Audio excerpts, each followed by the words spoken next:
Here's a very nice example of a 64 Impala SS. I assume it's a 327, I'm not sure, but the hood's closed.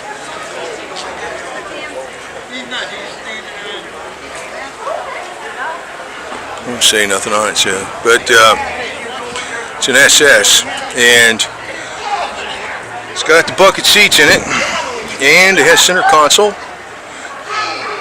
It's an automatic, and probably not a stock motor with that tachometer. It's an indication something else is in there with all those gauges.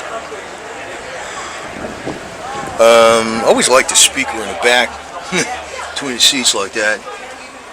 And again, I always love these wing windows.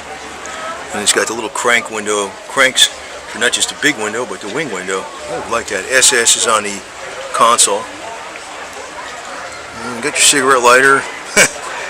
And plenty of ashtrays everywhere, I assume. I don't see no ashtrays in the back here. Sometimes, I know what the 62 had them in the back, and also I think on the back of the seats. Back in the day, they're ashtray happy, which was cool.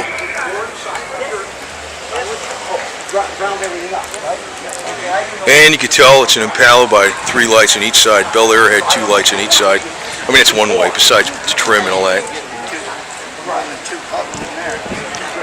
And you notice the roof line is a little like a, sort of like a convertible roof line. You know, it's a hard top. You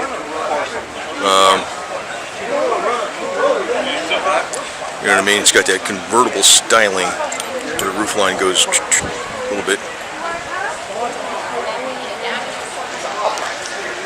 It's a nice car, nice color.